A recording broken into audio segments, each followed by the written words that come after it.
had suddenly gone right made up for everything that was wrong. I'd drift off to sleep for hours at a time, maybe days. That word meant less and less as time went by. One time I woke up and found a message waiting for me from Earth. "Come home," they wrote. I deleted it and went back to sleep. End of story. Taking us deep into grumpy, curmudgeonly science fiction.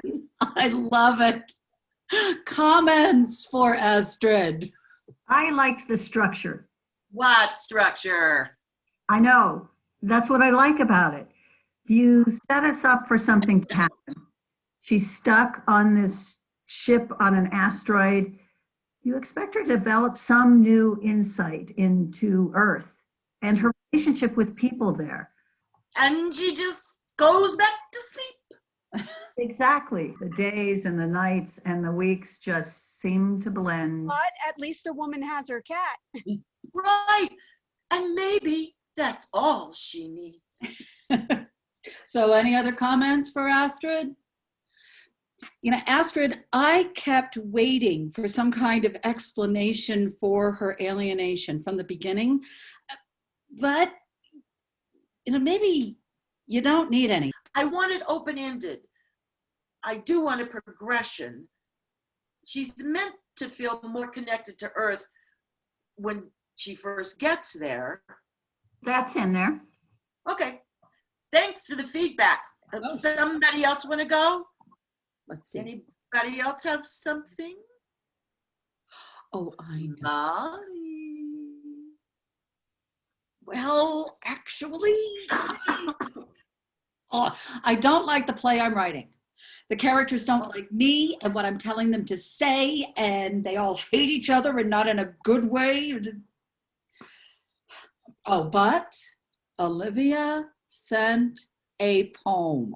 Now, she hates her corporate Zoom meetings. She can't imagine a writer's critique group as a Zoom meeting, but she said we could look at the poem. So I thought that we could record the section where we look at her poem and we all say brilliant, insightful, inspiring things, and she sees that a Zoom meeting can be wonderful. So I'm going to start recording. There. Okay, here we go. Olivia, hey there. Now I've dropped the poem into a PDF. Now who wants to read? Hey, Olivia, I'll read it. Tourists. The rats are starving. The goats explore downtown.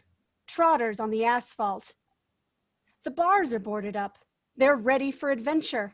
They nibble on cardboard, tin cans, and weeds in the cracks. This is the way the world ends, not with a bang, but a... Cool. Okay. I'm going to stop the screen share. Okay. So, Olivia, we have just read your poem, and I don't know if this recording will show us like a Brady Bunch grid or if you'll only see us if we speak. But it's me, Jude, Linda, and Astrid. Hi, Olivia. So I like how it is winsome and whimsical and also bleak. I mean, I know that they have filmed wild animals in urban downtown areas all over the world. I haven't heard about goats. I think they have goats wandering through the cities of Wales. Do they? We are seeing all sorts of surreal things that are funny and scary, and the poem captures that. It's appealing and kind of apocalyptic. Oh, by the way, Olivia, this whole situation has gotten Astrid writing sci-fi, not just talking about it. Hardcore, back to my nerd roots. Anyway, good poem, Olivia. I agree. And I also like that last line, a touch of Elliot. Olivia, this is Linda. Sorry, were you done, Molly? Oh, I'm done. Olivia, I really like the title, but I wonder if you could do more with the idea of the goats as tourists, the human things that they find exotic, an abandoned city as a vacation hotspot. Maybe they could be browsing around in some hospitality center, because we're all sort of tourists in dystopia now, exploring, experimenting, exploring aspects of this interesting new hellscape. And maybe the goats are stand-ins for us. Tourist and dystopia, that is deep. Ooh, band name.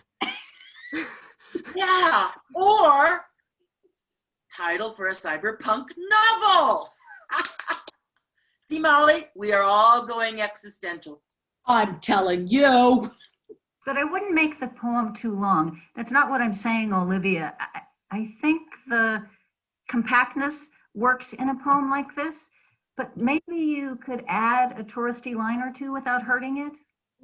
A highball goat in the front, like a tour guide. Something. I like that. No, I think that's a good note. So anything else for Olivia? Well, I liked it. I hope you come in person next time, Olivia. Okay, well, everybody say goodbye to Olivia because I'm going to end the recording. Bye, Olivia. Be good. See you soon. Think we have one more piece. June. I think you also have a poem. Yeah, it's another villanelle. I don't know why I like writing these things. I mean, I like the idea of the lines rolling around and maybe resonating a little differently each time. It appeals to my OCD. Well, it's sort of admirable, your obsessive compulsion to write villanelles and sonnets in the first place. Most people don't even have that. I know. I mean, sonnets aren't all about the joys of repetition, but you can at least get a zinger in the final couplet. What gets me is how you handle the whole ba-dum, ba-dum, ba-dum, ba-dum. The iambs, the iambic pentameter. Yeah. You get the rhythm right. Well, it's like music. Well, let's have the poem. Okay, is it all right if I share my screen? Oh, go for it. So are you going to choose somebody to read or are you going to read it yourself? I'll read it myself. No title. Here goes. You've shown us who you are from the beginning, with birther crap and talk about the wall. You promised we'd get tired of all the winning.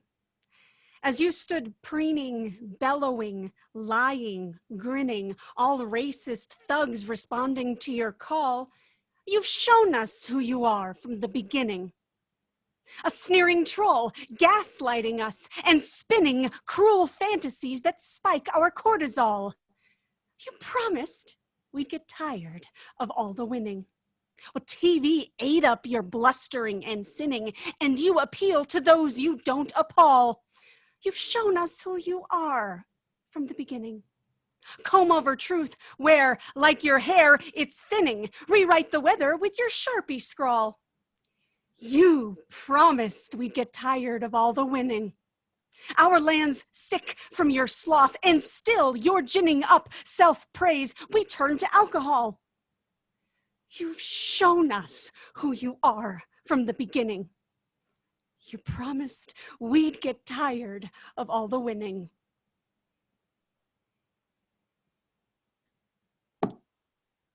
Wow. Preach it. Definitely. You go, girl. Well, I'd say that poem feels like it's a little topical. Just a smidge. What?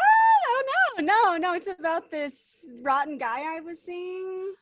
Oh. Yeah, I think we've all spent too much time with that lousy guy. Worst 4-year date ever. Highly abusive relationship. So could you bring back the screen share and we can all just read it? Sure. So I like the line, our land's sick from your sloth and still you're grinning. No, it's ginning, like ginning up self-praise. Oh, right. It just continues on the next line. Because I used grinning earlier. Oh, right. Oh, jeez. I like the line, and you appeal to those you don't appall. Yeah. Yeah. I mean, it's almost a little too perfect with the rhyme and alliteration. I worry about being like too clever. And I mean, the things that I poke fun at, the comb over and the writing on the weather map with the Sharpie pen, I mean, it's almost too flip. No, I don't think so. It's all part of the same thing. The lines that you have repeating are really strong. They resonate every time they come around at the end of every stanza. And when the two come together at the end together, it's like a big bow on the whole thing. You should turn it into a rock song. A rock song. Well, I did have a thought of making this shouting hardcore rock song like, whoa, Caligula's mad, and then rhyme that hook with, he keeps on tweeting sad. How about Nero? Nero fiddles while Rome burns. Nero tweets while... Plenty of scary Roman emperors to choose from, right? So, I mean, there's no lines in the poem that anyone is bumping on? No, I don't think so. It's pretty solid. Okay, I'll stop sharing then. I will post it where I post poems to incense the MAGA folks. Oh, excellent. Speaking truth, changing the world one villanelle at a time. Thanks for giving it your imprimatur. Mwah. Hey, listen, my sister's depressed and she's gonna call a little later, so. Sure. Yeah. Yeah, and I've got some cats here telling me it's time for pate. Okay, cool. Thanks so much for putting this together, Molly. Even if you didn't have stuff you felt like bringing. Well, I mean, I know I'm fairly Machiavellian and self-promoting, but this was nice, and it was so good to see all of you. I'll run dates for the next one by you tomorrow. Yeah, well, I'm pretty much open for business most evenings, and my dance card is rarely full. That's generally the case. Well, goodbye, everybody, and be good and keep writing. Yes. Mwah. Bye. Thanks. Bye. See you guys next time. Bye.